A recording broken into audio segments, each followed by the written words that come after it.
estimados estudiantes, sean muy bienvenidos a la cuarta clase de química, donde comenzaremos haciendo un repaso de lo visto en la clase anterior y luego nos enfocaremos al tema propio de esta actividad.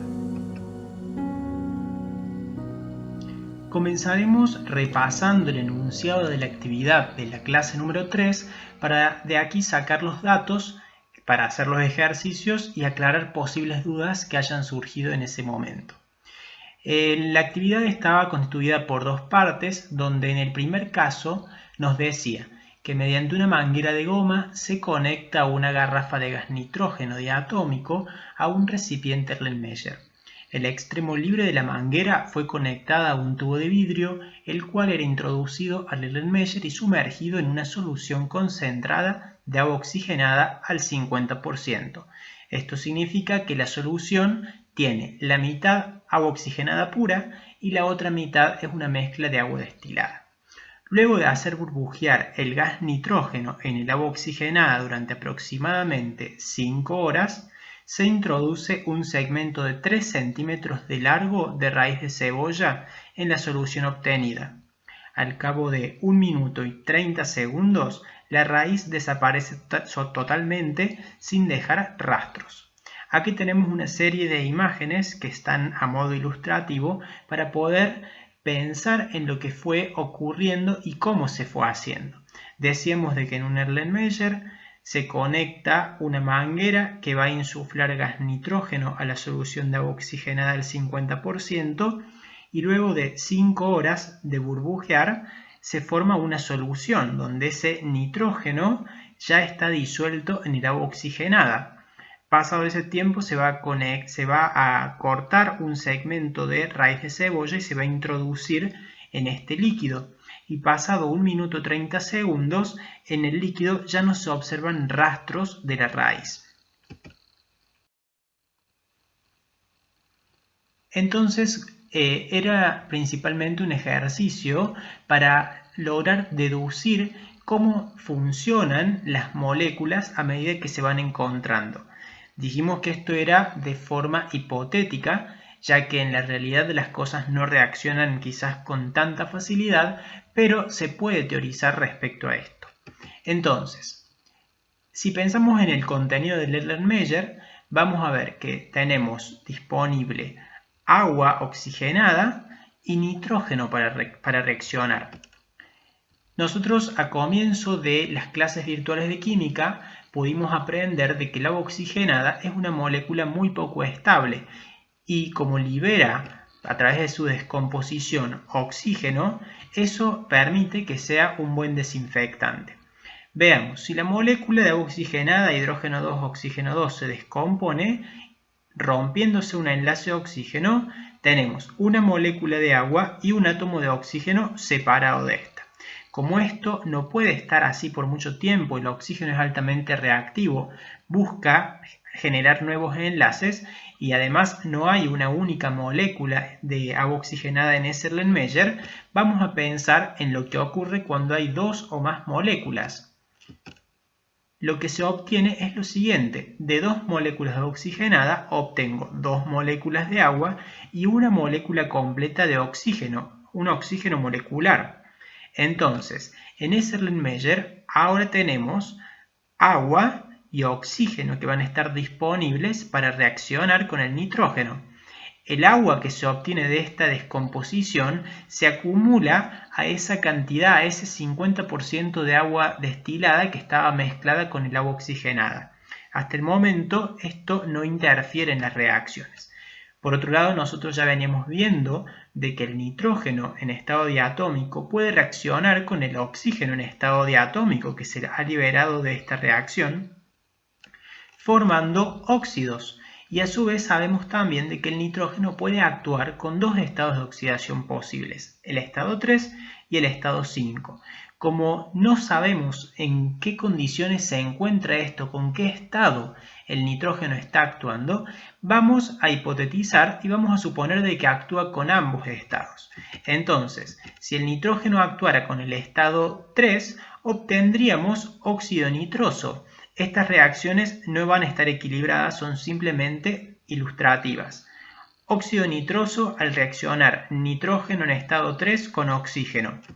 Y si el nitrógeno tiene estado de oxidación 5, va a formar el óxido nítrico. Recordemos que también teníamos agua disponible, dado que el agua oxigenada se había roto, sumado a que está el agua del 50% de la solución. Entonces, si el óxido nitroso se une al agua, eso va a formar un ácido, el ácido nitroso. Y en el caso del óxido nítrico, al unirse con el agua, va a formar el ácido nítrico. Recordemos que esto no está equilibrado. Conociendo un poquito la actividad, la forma de reaccionar que tienen estas sustancias, lo cual había que obviamente investigarlo, podemos llegar a la conclusión de que el ácido nitroso en realidad es un ácido bastante débil que se descompone muy rápidamente y solamente se lo puede encontrar en solución acuosa, mientras que el ácido nítrico tiene unas propiedades muy distintas, ya que es un ácido muy fuerte, es sumamente reactivo y puede alcanzar niveles de pH muy bajos. Por lo tanto, teniendo la evidencia de que luego de pasar unos minutos la raíz de cebolla desaparece por completo, nos lleva a pensar de que en realidad lo que obtuve en ese recipiente fue ácido nítrico, ya que con el ácido nitroso en realidad quizás la raíz de cebolla no llegara a desaparecer por completo. Pasemos ahora al caso número 2, que este quizás era un poquito más complejo dado a que había un error en la nomenclatura del compuesto a realizar, pero fuera de eso la deducción teórica podía hacerse de todos modos. El caso decía, un Erlenmeyer que en su interior contiene monóxido de difluor se conectó a una manguera que insufla hidrógeno gaseoso. Al cabo de 6 horas se comenzó a observar la acumulación de un líquido transparente en el fondo del Erlenmeyer. Al cumplirse 8 horas de reacción sostenida, el científico comenzó a notar un sutil burbujeo sobre las paredes internas del recipiente de vidrio. Al cabo de las 10 horas de reacción, cuando el científico fue a controlar el experimento, notó que en la campana extractora había un gran derrame de sustancia química, ya que el fondo del recipiente de vidrio había desaparecido por completo. Entonces, tenemos acá la situación donde se está llevando a cabo el experimento, tenemos el Erlenmeyer donde se está insuflando este gas y que luego de un cierto tiempo se puede ver la acumulación de un líquido y el burbujeo sobre las paredes. Pasada una cierta cantidad de horas, se puede observar que hay un gran derrame en la base de la campana. Entonces, ¿qué fue lo que pasó en este caso? Si nos manejamos del mismo modo que en el ejercicio anterior, vemos que en la reacción interviene el monóxido de difluor y el hidrógeno que se está insuflando. Esto se encontraba en el Erlenmeyer y esto se agrega a través de la manguera.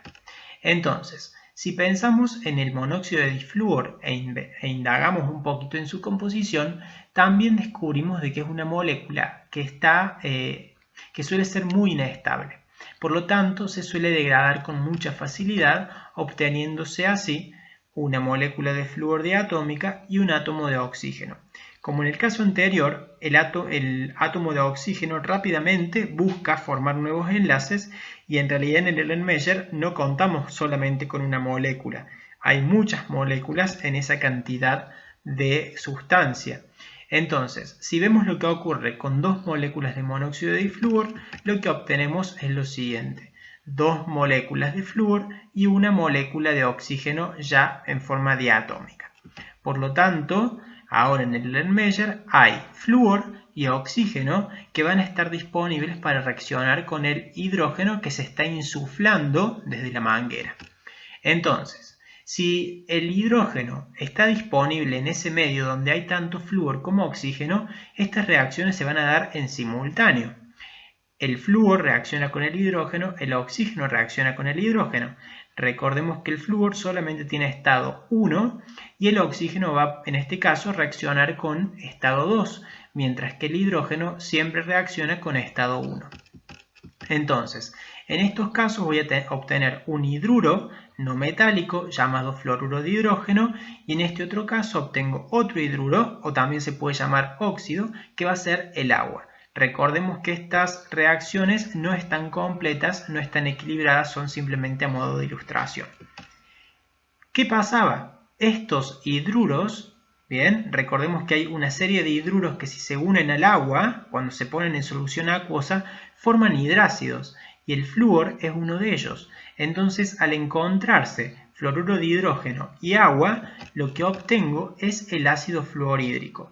Y si investigamos un poquito las características de este ácido, vamos a darnos cuenta de que es capaz de corroer el vidrio luego de cierto tiempo que están en contacto, y esa era la pista que tenían que utilizar para deducir de que el vidrio había desaparecido por acción de este ácido que se forma por la degradación y reacción de estas moléculas.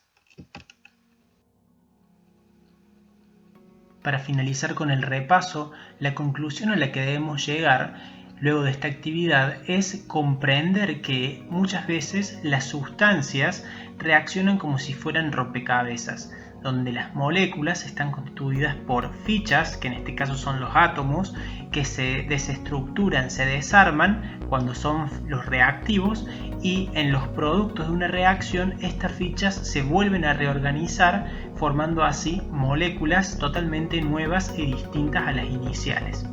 Si bien esto reacciona o funciona de un método que puede ser estudiado en profundidad, el objetivo de esta actividad era simplemente hacer planteamientos hipotéticos con los conocimientos que estamos recordando de años anteriores.